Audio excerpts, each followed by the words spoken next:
Khachi photo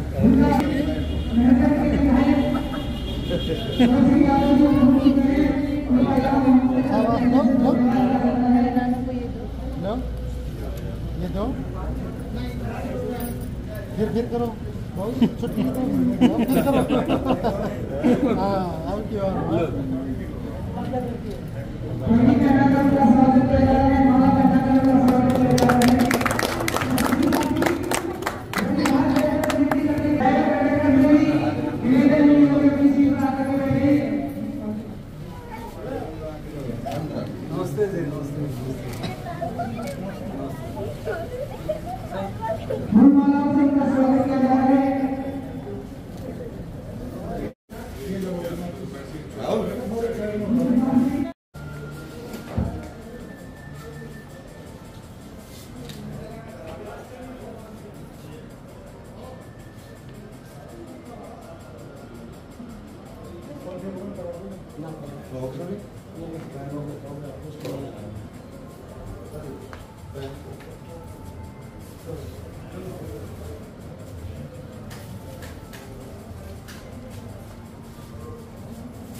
sir आपका श्री कृष्णा परिवार की तरफ से हम स्वागत करते हैं और मैं आग्रह करूंगा कि सर स्थान ग्रहण करें। बैठे थे तो भावी विधायक थे। आज इस कृष्णा परिवार में और स्टेज के ऊपर हमारे बेंदगढ़ के विधायक श्री कंवर सिंह यादव जी बैठे हुए हैं। तो श्री कंवर सिंह यादव जी का पूरे अभी मैं मंत्रासीन जितने भी प्रबुद्ध जन हैं सभी से निवेदन करूंगा कि वो हमारे विधायक जी को बुक्का भेंट करके सम्मानित करें। एक बार जोरदार तालियां बजा के सम्मान करें। तालियां बजा के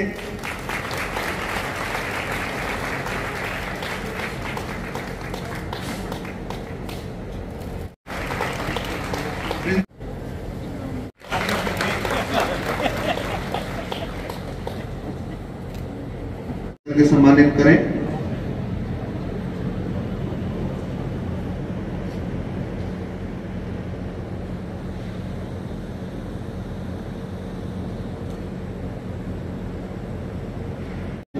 तालियां बजाकर और हाथ जोड़कर हार्दिक स्वागत और अभिनंदन करते हैं। ज्यादा समय न लेते हुए मैं तो इतना ही कहना चाहूंगा कि आखिरी के मैं मानता हूं ऐसा, वैसे कि माने या ना माने, आखिरी के 3 या 4 दिन में जो मेहनत आपने की वो वास्तव में लाजवाब थी और इतने वोटों की जीत हुई है जितने हमने। तो पूरे कृष्णा परिवार को भी मैं कंवर सिंह जी के परिवार का सदस्य होने के नाते हार्दिक बधाई और शुभकामनाएं देता हूँ। मैं मंच पर आमंत्रित करता हूँ चेयरमैन सर को आपके सामने अपने विचार सम्मान के योग्य आज इस समारोह के मुख्य अतिथि माननीय श्री कंवर सिंह यादव जी विधायक महेंद्रगढ़, उनके साथ आए हुए एडवोकेट श्री सतवीर सिंह यादव जी, श्री मोतीराम जी, हमारे सीमा ब्रांच से principal doctor S Yadav ji, मेरे बड़े अजीज साथी Shri BR Yadav, retired principal PG college Mahendragarh, मंच पर विराजमान हमारे श्री रामवीर सिंह जी जयलाभ, उपस्थित श्री ओम प्रकाश जी रिटायर्ड SHO, सभी प्रतिष्ठित मंच पर विराजमान विशिष्ट अतिथि और सबसे ज्यादा प्रतिष्ठित जिनका बहुत योगदान रहा है, जिन्होंने इनकी सफलता में आहुति डाली है, आप सभी श्री कृष्णा परिवार के समस्त टीचिंग नॉन टीचिंग सदस्य, आप सभी का मैं हार्दिक स्वागत करता हूं। इसी प्रकार से जब श्री कंवर सिंह यादव जी को टिकट मिली थी और एक बार हम सब यहाँ एकत्रित हुए थे, और उससे पहले मैंने एक डिसीजन भी लिया था और आप सबको अवगत भी कराया था कि हम सारे जो हमारे परिवार के सदस्य हैं ज्यादा एक्टिवली इस इलेक्शन में इन्वॉल्व नहीं होंगे, लेकिन आप भी देखते होंगे और हमने एक सडन न्यूट्रल लिया। इलेक्शन से 4-5 दिन पहले आप सभी को फिर रिक्वेस्ट की गई कि भाई आप सब ये एक न्याय युद्ध बना, एक धर्म युद्ध बना, और किस तरह से बना कि टिकट मिलने के बाद एक बहुत बड़ी टीम की जरूरत होती है। श्री कंवर सिंह जी टिकट ले आए, और टिकट भी मैं अपने शब्दों में कहूं कि बड़ी तसक और खिसक टिकट के बाद खिसकते आगे बढ़े, क्योंकि जब साथ की सेना कुछ मन से नहीं लड़ती तो भाई जो आगे चलने वाला योद्धा है उसका भी मन थोड़ा होता है। और इनकी मैं तुलना इससे करता हूं कि जैसे अभिमन्यु जो है वो चक्रव्यूह में गिर गया था, तो चक्रव्यूह में ये भी गिरे हुए थे। वो आप समझे कि कौन साथ महारथी थे। इसके बाद कुछ जो इस प्रकार के व्यक्ति थे, जिनको अंग्रेजी में तो हम कहते हैं टू लिव इन द लच, संकट में एक झटके से साथ छोड़ जाना। और वो बात जब हुई तो आप सब ने मोर्चा संभाला, आप सबसे मैंने भी अपील की, और मैंने अपने उस बात को अंदर ही अंदर खा लिया कि मैंने अपने ही मुख से कहा था कि भाई इन्वॉल्वमेंट इलेक्शन में नहीं होगा। लेकिन क्या होता है, sometime we have to take decision according to the existing circumstances. और इसका एक उदाहरण है महाभारत में कि भगवान कृष्ण जी से जब कहने लगे कि आपने कई बार ऐसे एक इंस्टेंस देखने को आए हैं कि कहीं बात को पलटना पड़ा है, और बात पलटने की क्या जरूरत पड़ गई थी, आप तो इतने शक्तिशाली थे कि अपने सुदर्शन से सबको मिटा डालते।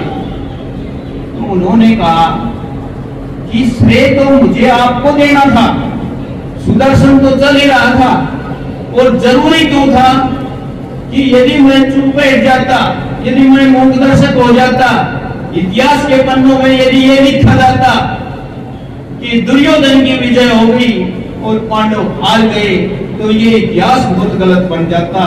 That is why sometimes I had to take decision according to the situation. तो यही सिचुएशन इनके साथ भी कुछ हुई जो आप समझते हैं, मैं ज्यादा गहराई में उसमें नहीं जाऊंगा। और आप सब जो है, क्योंकि आप ये भी एक सामान्य व्यक्ति थे, आप भी एक सामान्य व्यक्ति हैं, हम भी एक सामान्य व्यक्ति हैं, और एक सामान्य व्यक्तियों ने वो करके दिखाया जो भगवान राम जिनका दीपावली के अवसर पर हम नाम लेते हैं, उनकी वानर सेना ने बड़े हंसते हंसते खेलते खेलते ही, वो बड़े राउंड से बड़े धुरंधर थे और बड़े बड़े योद्धा थे, उनको पछाड़ दिया और अंत में वो विजयश्री की ओर बढ़ गए।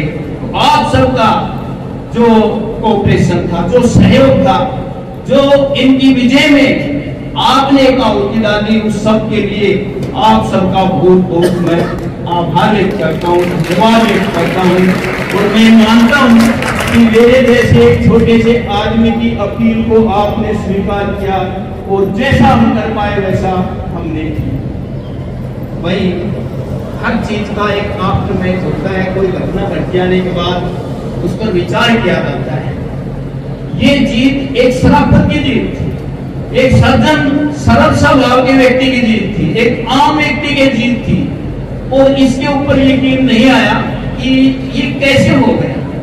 और इसका भी मैं आपको एक प्रकरण महाभारत का बताता हूं कि अर्जुन जब गोहरण हो गया था और उस गऊ को छुटाने के लिए जब गया तो वो डिस्गाइज रूप में था, छुपे हुए रूप में था। और उधर दूसरी तरफ जो है भीष्म पितामह, द्रोणाचार्य, कृपाचार्य, दुर्योधन, कर्ण, दुशासन, बड़े बड़े योद्धा जो है खड़े हुए थे। और एक सामान्य सा व्यक्ति दिखाई दे रहा था क्योंकि अर्जुन ने अपनी आइडेंटिटी छुपाई हुई थी और केवल भीष्म पितामह को ही नजर आ रहा था कि ये तीर केवल अर्जुन के हो सकते हैं। और सारे के सारी सेना को बड़े भारती थे, सबको मूर्छित करके और उसने वो गौएं छुटाई, वो धर्म युद्ध जीता। और उसके उपरांत सारे के सारे जब कौरव दल इकट्ठा हुआ और उन्होंने चिंतन मनन किया तो भीष्म पितामह ने एक प्रश्न किया कि आप सभी यहाँ बैठे हुए बड़े बड़े योद्धा हो, बड़े वैभवशाली हो, तुम्हारे सामने कोई टिक नहीं सकता, स्वयं में उनमें हाजिर था। लेकिन मुझे ये बात समझ में नहीं आई कि हमारी पराजय कैसे हुई। और एक साधारण रूप में आया एक अकेला अर्जुन जिसके साथ कुछ था ही नहीं, ऊपर से नीचे तक कोई उसका साथी नहीं था, वो जीत कैसे गए। तो कृपाचार्य जो है उनके कुलगुरु होते थे और वो हाथ जोड़कर जो है खड़े हुए और वो कहने लगे कि मैं आपके साथ था, आज भी आपके साथ हूं, लेकिन कुलगुरु होने के नाते मुझे धर्म और सत्य का वर्णन करना, उपदेश देना, ये मेरा एक परम कर्तव्य है। और मैं ये कहता हूं कि इसमें और कुछ भी नहीं था, एक ही बात थी कि हम सारे के सारे इतने भारी ताकत, हमारे अंदर ये भी जोश और अभिमान था कि हम फटाफट जो है उसको यहाँ से अर्जुन को जो है बचने का सवाल ही नहीं, उसका सब यहाँ से जाएगा। लेकिन हम सब अन्याय, असत्य और धर्म की नाव में बैठे थे, इसलिए हमारी क्या हो गई, हार हो गई। तो जिस समाज के अंदर असत्य सत्य को खाने लग जाए, अधर्म का तीर धर्म को घायल करे और पाप पुण्य पर हावी हो जाए और समाज चुपचाप रह जाता है, तो वो समाज जिंदा नहीं रहता, वो मरे हुए के समान है। और वो आप समाज थे, आप लोगों ने कमान संभाली कि कोई नहीं, भगवान राम की पूरी सेना के अंदर वानर तो थे और बड़े बड़े हमारे बाबू सतवीर सिंह कई बार कह देते हैं कि राम ने इतना बलिष्ठ था ये, लेकिन जब धर्म का सहारा लिया तो उसके चेहरे का, गालों का मांस बंदरों ने जो है नोच डाला और हार गई। आपने वो कार्य किया, आप सामान्य होते हुए असामान्य सिद्ध हुए। आपकी ताकत, आपका धर्म, आपका कर्म, आपकी नेक नियति, कमर सिंह जी की शराफत, कमर सिंह की सच्चाई, कमर सिंह का सादापन, भलापन इसके साथ जुड़े और एक ही आवाज बुलंद हो गई, सत्य की जीत होगी, सच्चाई की जीत होगी, शराफत की जीत होगी, नेक नियति की जीत होगी। और हम तो कई बार, मैं तो कहता भी हूं कि हम तो सुखी थे उस समय की, सुखी सुखर राम भरोसे जिंदगी जीने वालों में, और चालबाज खुद फंस जाते हैं एक दिन अपनी चालों में। स्वर्ण कलश में जहर पिलाना कोई मुश्किल बात नहीं, बांट सको तो अमृत बांटो तुम मिट्टी के प्यालों। कोई किसी के साथ धोखा करना ये कोई अच्छी बात नहीं होगी। जो राम भरोसे जीतते हैं उनकी जिंदगी में सुख ही सुख है। चालबाज खुद अपनी चालों में एक दिन फंस जाते हैं और फंसे हुए का निकलना बहुत मुश्किल होता है। बहुत फंसे, एक नहीं अनेक फंसे, गिरोह फंस गया सारा का सारा। और कमर सिंह जी विजयी हुए। इनको आज भी इनकी आइडेंटिटी, पहले श्री हम कंवर सिंह जी कह देते थे, मैंने उस दिन इनको विधायक कह दिया, मेरे दिल से आवाज निकल गई थी। और आज हम माननीय हमारे मुख्य अतिथि श्री कंवर सिंह यादव जी विधायक महेंद्रगढ़ है,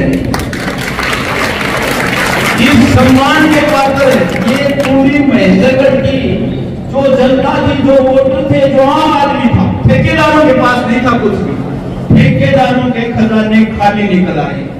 मुझे कह रही थी इलेक्शन के बाद भी कंवर सिंह जी कैसे जीतेंगे, आप तो बड़े अंधेरे में हो, क्यों? तो उनके पास बूथ पर कोई मजबूती नहीं थी, एजेंट उनके नहीं, वर्कर उनके नहीं, उनके पास कोई विशेष प्रकार के जो लोग होते हैं जो वोटों को खींच जाते हैं वो नहीं।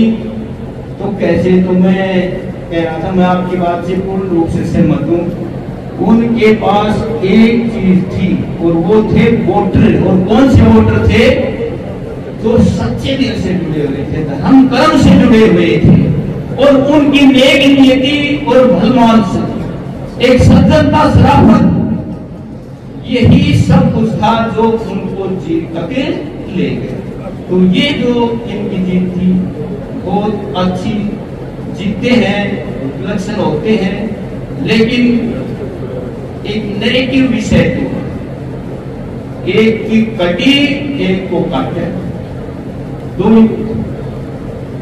और एक व्यक्ति ने कहा, मेरे साथ हमारे बड़े निजी मित्र प्रिंसिपल साहब बस्ती आमदे थे और हम दोनों थे, एक ने कहा कि जी कैंडिडेट जब टिकट मिली कंवर सिंह जी कुछ हमें इतने जमते हुए कमजोर नजर आते हैं मुकाबले में।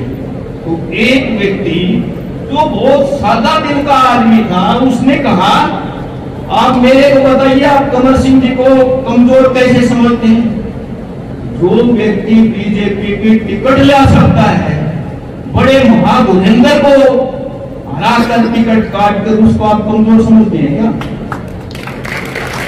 इसकी टिकट काटने की हिम्मत एक पूरे हरियाणा की किसी राजनेता में नहीं थी कि ये कह दे कि भाई ये टिकट काट कर कंवर सिंह जी को दे दो, इसकी हिम्मत नहीं थी। तो जब टिकट लेकर आ गए तो आप इनको कमजोर क्यों समझते हो? फिर हमारे अंदर भी थोड़ी हिम्मत आई और प्रिंसिपल साहब हम भी बोले, मगर साहब जिस प्रकार टिकट मिली है ना वैसे ही इनको विजय भी मिल जाएगी। कैसे वर्कर नहीं है, उनको सुदर्शन एक ही काफी होता है। और इस जनता का सुदर्शन जो है घूम रहा था, और वो सुदर्शन जो है ऐसा काम कर रहा था कि दिखाई तो सब कुछ दे रहा था, बड़े बड़े महाबली खड़े थे, लेकिन इनने इनकी शराफत पर पता नहीं भगवान श्री कृष्ण जी क्यों खुश थे। और उसका भी एक उदाहरण है कि एक बार जरासंध जो है ना उसने कृष्ण जी को अटैक कर दिया और कृष्ण जी बच के निकल गए, भाई इसके निकलो। कई बार 3-4 बार 6 बार जरासंध से तो पूछने लगे कि भगवान श्री कृष्ण जी से सवाल किया गया, बोला जी आप हर बार कई लोग जो है लड़ने के लिए आते हैं, आप अकेले उनको साफ कर सकते हो, खत्म कर सकते हो, आप बचकर निकल जाते हो, ये कहानी क्या है? तो उन्होंने कहा आप समझो कि ये लोग मेरे लिए बहुत अच्छा कर रहे हैं। क्या? बोला मैंने एक एक पापी को तलाश करना पड़ेगा और मैं एक एक को मारूं, मेरे लिए संभव है कि कितना टाइम लग जाएगा। ये सारों को इकट्ठा करके मेरे सामने ले आते हैं और मुझे इकट्ठे मिल जाते हैं, मैं सुदर्शन की एक करता हूँ और सारे साहब हो जाते हैं। तो मेरा काम तो सरल कर रहे हैं, मेरे को जो काम करने में कई साल लगे वो काम को ये मेरे खिलाफ इनको इकट्ठा करके आसान कर देते हैं, मुझे एक ही जगह मिल जाते हैं, सारे एक जगह मिलकर वो ये ऐसा काम कर देते हैं। तो जितने इस प्रकार से जुड़ते हैं, मैं आपको कहता हूं कोई एक फिर थोड़ा सा टाइम लग जाता है कि गीता जो है वो शुरू में कहां से होती है, अंत में भी कहां से होती है। यत्र योगेश्वर कृष्ण यत्र पार्थो धनुर्धर तत्र श्रीवेद नित्य बुद्धि मम, ये तो है राष्ट्र का। और शुरू का ये है धर्म क्षेत्रे कुरुक्षेत्रे समवेता युद्धम माम का पाठवास्ते किम कुर्वते संजय, यहां से तो शुरू होता है अंत में कि धृतराष्ट्र जो बैठा हुआ ये सोच रहा था कि मेरे पुत्रों की जीत होनी चाहिए उस धर्म क्षेत्र कुरुक्षेत्र, लेकिन जो कुरुक्षेत्र बनने से पहले धर्म क्षेत्र है, क्या उसमें ऐसा संभव है कि अन्याय की जीत हो जाए? क्या उसमें ऐसा संभव है कि अधर्म से धर्म हार जाएगा? क्या उसमें संभव है कि असत्य सत्य को स्वीकार कर लेगा? नहीं हो सकता। तो उसकी जो इंटेंशन और भावना थी वो उससे रिफ्लेक्ट हो रही थी, वो क्या चाह रहा था। और आखिरी जो श्लोक है 18वां मूला का अंतिम श्लोक यही है कि यत्र योगेश्वर कृष्ण, जहां भगवान श्री कृष्ण सुदर्शन चक्रधारी हैं, यत्र पार्थो धनुर्धर, जहां गांडी धनुषधारी श्री कृष्ण जी हैं, वहां तत्र श्री में विजय, वहां निश्चित रूप से श्री भी विजय भी उतिर ध्रुवा धन संपत्ति नीति मम अच्छी नीति होती है। मेरा ये विचार है वहां ये सब कुछ अपने आप आ जाता है उस ईश्वर की कृपा से। तो न तो इनके पास भाई कोई पैसा था, न इनके पास पार्टी ने एक टिकट दी थी, और वो टिकट इनको ऐसे मिली। और मैं तो कई बार सर्व में आए तो 3 दिन तक ज्यादा चुनाव में नहीं निकले। तो जैसे अर्जुन जो है अपने हथियार डाल के बैठ गया है, तो वो स्थिति में आए और फिर इन्होंने अपने उस कर्म के स्वरूप को पहचाना कि जब पार्टी ने आपको टिकट दी है तो जैसा यथाशक्ति जितनी शक्ति है उसके साथ आप मैदान में निकले। और ये है भी कि जहां कृष्ण रूपी आत्मा है, विजय का ये रहस्य है। Victory is always with those who share in noble goal. सत्य जहां होता है, जहां नेक नियति होती है, सदैव विजय वहां होती है। तो ये लास्ट श्लोक है गीता का। मैं ज्यादा बताऊं कि एक बार रशिया के अंदर भी कोर्ट के अंदर कोर्ट किया गया था कि जी ये तो एक अर्जुन कृष्ण की कहानी है, तो महाभारत इसको गीता का जो आप यूनिवर्सल बुक के रूप में ले रहे हो, इसकी यूनिवर्सलिटी कहां गई, सार्वभौमिकता। तो इसका एक विद्वान ने ये जो है अर्थ बताया कि कृष्ण का मतलब है जहां कृष्ण रूपी आत्मा जो धर्म की रक्षा के लिए, जगत कल्याण के लिए आपको जो आदेश देती है। और अर्जुन का मीनिंग है इस आत्मा की आवाज को अर्जुन रूपी ये शरीर यथाशक्ति करने के लिए तत्पर होता है, वहां 100% विजय होती है। आप अपनी लाइफ में आत्मा लेना, आपकी आत्मा जब ये कह दे कि मैं सत्य के मार्ग पर हूं, मैं धर्म के मार्ग पर हूं, और मैं जितना मेरे अंदर शक्ति है उस शक्ति से मैं इस कर्म को करने के लिए तैयार हूं, 100% आपकी विजय होगी। तो ये भी सत्य न्याय और धर्म के रास्ते पर थे, और आपकी जो शक्ति थी वो इनमें आई। जनता की आवाज से टिकट के लिए जनता ने इनको जिताया, इनकी जीत हुई। तो हम कहते हैं if we protect religion, religion will protect us. धर्म बहुत बड़ी टर्म है, इसका मतलब एक पर्टिकुलर रिलीजन से नहीं है। धर्म का मतलब है कि जिस भी स्थिति में आप अपने कर्तव्य का पालन करते हो तो वो कर्तव्य, वो धर्म आपकी रक्षा करता है। तो इन्होंने भी बहुत अच्छे ढंग से अपना इनका जो कर्तव्य था, ये जनता के बीच गए और इन्होंने फोल्डेड हैंड बड़ी विनम्रता से, जैसा इनका स्वभाव है कि भाई आपकी आवाज से टिकट मिली, आपके सहयोग और आशीर्वाद से ये जीत होगी। मैं आप जैसा एक वर्कर हूँ, एक सामान्य व्यक्ति हूँ, यदि सामान्य से सामान्य एक विधायक बनाएंगे तो आप बनाएंगे। हर आदमी इनके पास साथ जुड़ता चला गया, इनकी शक्ति कई गुना हो गई, और उस शक्ति के अंदर आपकी भागीदारी बहुत बहुत अधिक रही। मैं इसके लिए आप सभी का तहे दिल से पुनः धन्यवाद करता हूँ। और